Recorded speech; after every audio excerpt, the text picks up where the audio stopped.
I think for women and those underrepresented in the arts coming out of high school, it's very important to, stick with your gut. Really just shoot high with your aspirations and your dreams. Go out there and do what you're meant to do. Because being at Moore has definitely taught me that I can achieve a lot more than I thought I could. I've spent my life and my career working with young people. What could be better than investing in the creative future of this country?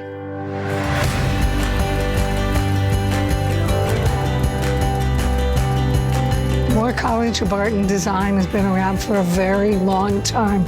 We are an historic women's college that educates people who are expert in art and design. The Visionary Woman Honors Program was established to honor women who could function as role models for the students here at Moore. And the women that we're honoring today fit that bill remarkably. My name is Susan Unterberg, and I'm a visual artist, mostly using photography. The work always comes from an emotional place. I've always taken pictures to discover what I feel, and until I see them visually, sometimes I have a difficult time understanding my feelings and my ideas. I'll show you some of my very recent photos. I'm taking photographs and headings from newspaper articles. I do what I do digitally to change them. This one even has me in it. And they're kind of fun to do, even though they're sad. Susan is the penultimate visionary woman. Her work is in the permanent collection of the Metropolitan Museum of Art and the Modern Museum of Art. And more than anything else, Susan Unterberg understood what the glass ceiling was keeping women from doing. Well, I wasn't brought up to have a career. I was brought up to perhaps finish college and get married and live happily ever after. So it was a fight to finish college and go on. 24 years ago, I set up 10 grants to mid-career women artists over the age of 35 who were under-recognized, because I thought it was a time that we needed to hear more voices from women. Anonymous Was a Woman is no longer a little-known program. It's had quite a lot of legs, and I'm very proud of it. It's rare to see an artist who contributes to society in addition to the gift of their work.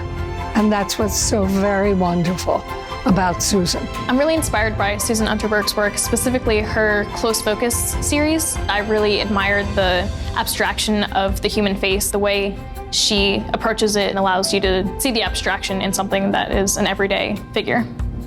My name is Emily Morton, and I am a photography and digital arts major at Moore College of Art and Design.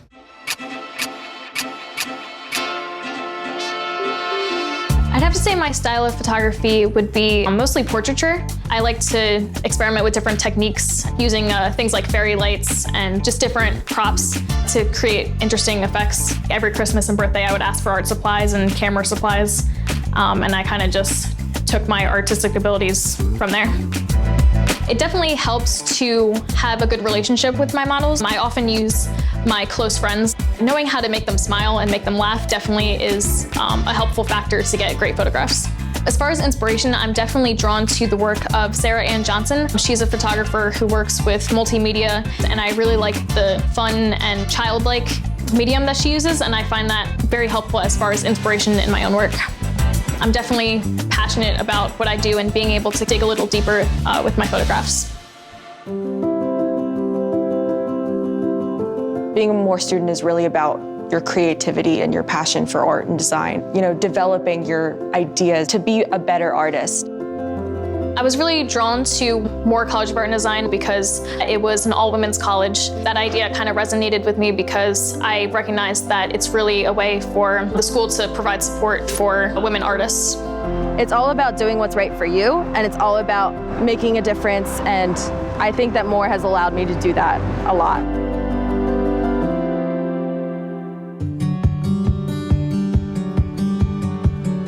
I'm Barbara Eberlein. I'm the president and creative director of Eberlein Design Consultants Limited.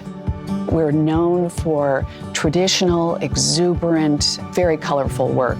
What I love is a huge divergence of creative messages, creative input. It allows me to be able to generate concepts that are new and fresh, and I hope every single expression is new and unique. Design is active problem solving. It's done as a response to a person, a program, a building. So the process is actually looking at what the building is in its native state, talking to our client about what are the goals for that space and what would they like to see, and then expanding all the possibilities. We're so lucky to have Barbara here in Philadelphia. She's made a huge impact on the design world. She's an intellectual and a learner and a teacher, all in one.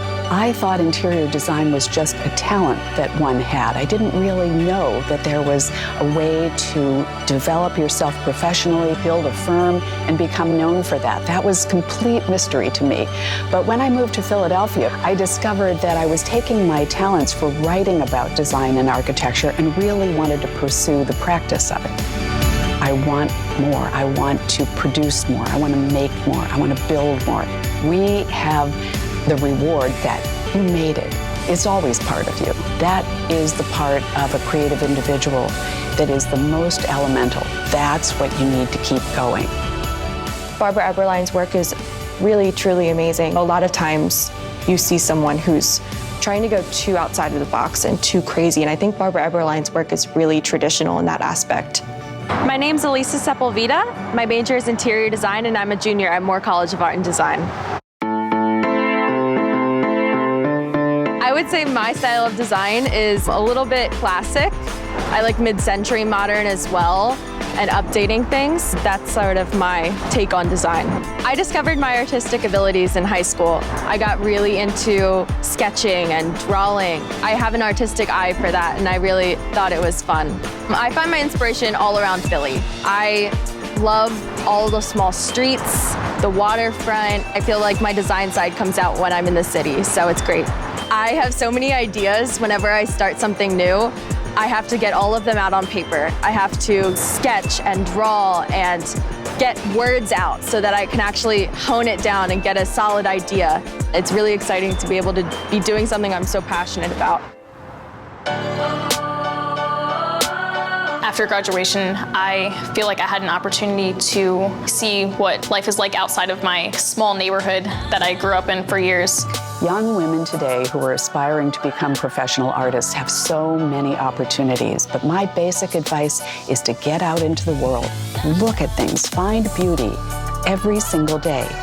I definitely use the Piccolo Cafe as an inspiration location. It creates a great vibe as far as the kind of photos that I'm looking to achieve. I will sometimes go to different parts of Philly to tap into my creative side. I'll go to Rittenhouse Square, the riverfront, the top of the bridge, you know? Like, it's a great place to get surrounded by design.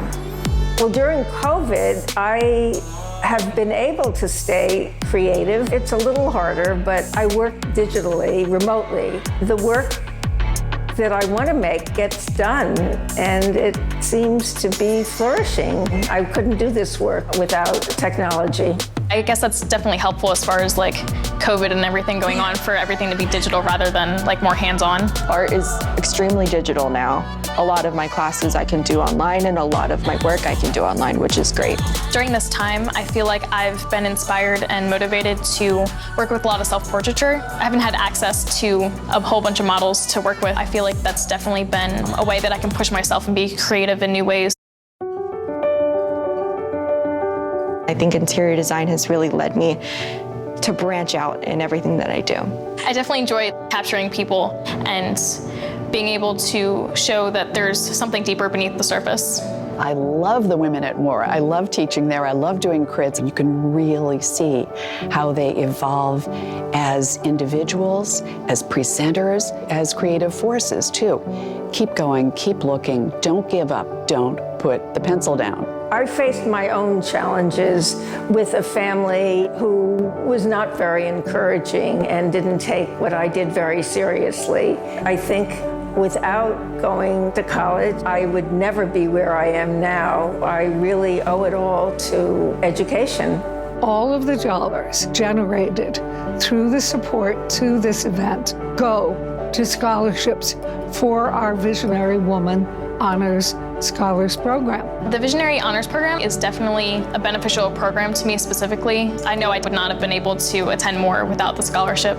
It has given me such an opportunity to be able to explore my creativity and really to start thinking about networking and events and how to present yourself. Who better to invite to come to college but very talented students who have a passion for what we teach.